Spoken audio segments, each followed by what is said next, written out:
This video is brought to you by Robinhood, the investment brokers that let you buy stocks, ETFs, and cryptocurrencies all commission free. There's still time to take advantage of this historic 2020 stock market crash, and if you sign up using the link in the description below, you'll instantly receive one free stock without even depositing a single penny. No, this still isn't my real portfolio, but I have added to it a bit, like the stock on your screen. That's Cody. They make like makeup, Revlon, stuff like that. What's up, YouTube? Capital G here, checking out the other two retrains of the old school DM monsters that just got revealed. Once again, these are coming out of the OCG's Prismatic Special Pack. Hopefully you guys watched the other video, and I don't think I need much more setup than that. Let's just go ahead and jump into it, and we're going to start off with the new Harpie Lady Synchro. This is Harpie Lady Scratch Clash. She is a level 8 win attributes Wing Beast monster, 2600 attack and 1400 defense. Her materials are actually completely generic. She just requires a tuner plus a non-tuner monster to summon, or 1 plus non-tuner monsters to summon.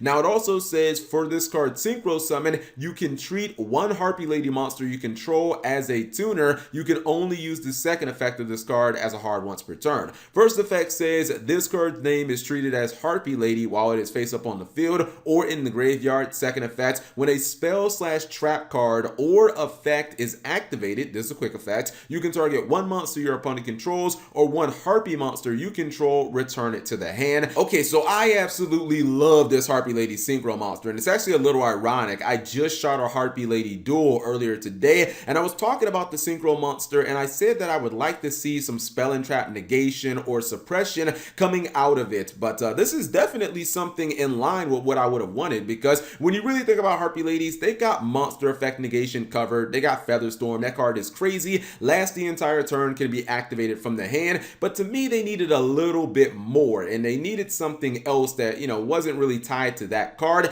To me, this is your answer. Number one, all your Harpie Lady monsters can be treated as tuners to make this, so basically any two Harpie Ladies can go into this. I like that. Number two, it counts as Harpie Lady on field and in the graveyard, just like, well, basically all the monsters. This means that you can bring it back from Hysteric Party, and it also means that it can trigger Hunting Ground, which is useful, but mainly we're going to be playing this card for that disruption effect. And I like the fact that it doesn't even have to be your opponent's spell, trap, or spell or trap effect. You can even use your own cards. If your opponent's like, oh, well, I'm just not going to use any spells or traps. Okay, well, I'll activate something like an impermanence, or I'll activate a trap trick and get an impermanence, and off the trap trick effect, I just get to bounce one of your monsters. Having a disruption effect that's that easy to trigger feels incredibly solid to me. And also, don't discount the ability to bounce your own Harpie Lady monsters back to your hand. Harpies obviously are an archetype that benefit from blowing up their own spells and traps, very similar to like Metaphors. Keep in mind, if they blow up Alluring Mirror Split or they blow up Hysteric Sign, they get bonus effects from those cards. Mirror Split is like a monster reborn for Harpie monsters, and then Hysteric Sign obviously lets you get like 3 searches. So generally speaking, even if you're bouncing your own cards, it might not be, you know, a negative. I think that you'll probably get, you know, a little more popping, even if it is your own cards. It's perfectly fine. I think they maybe wanted that to work with Harpie Conductor, the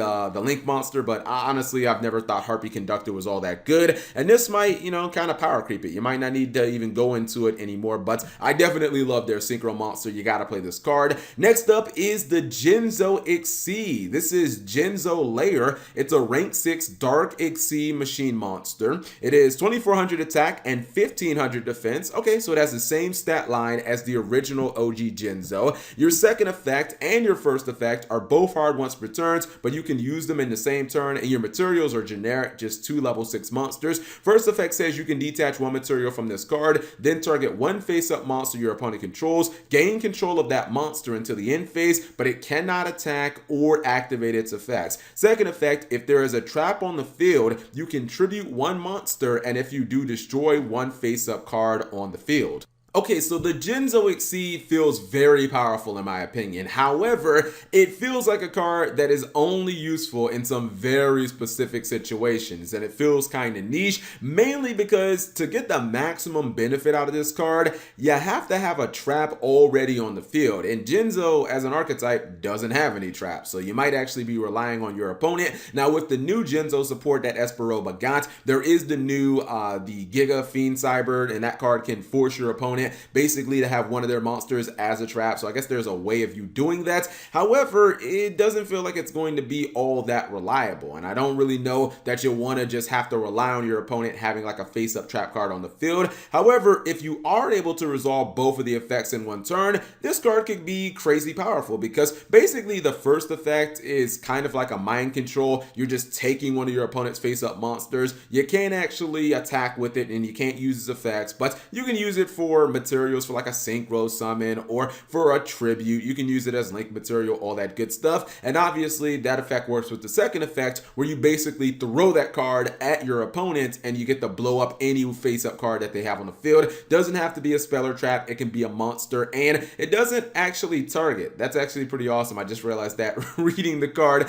the second time. Honestly, I feel like Jinzo are going to need maybe another way of using that card. Like, I don't want to have to rely on my opponent having a trap. If Jinzo get another card that requires like a tribute, or that can do something with the opponent's monster that they've taken, I think that will make me a little more sold on this card. I don't think it's super hard to make, because you have the original Jinzo that's a level 6, and you have the new menacing Jinzo that's also like, he becomes a level 6 when you summon him. So it's not super difficult to make. I just don't know if the payoff is high enough, to be honest. If it didn't need there to be a trap card on the field, I'd be completely sold on this card, but that definitely put a damper on it. Anyways, whatever you guys think of the new cards, you leave that in the comment section below. Thank you guys for watching. As always, subscribe if you have not already, and turn on the notification bell for daily videos.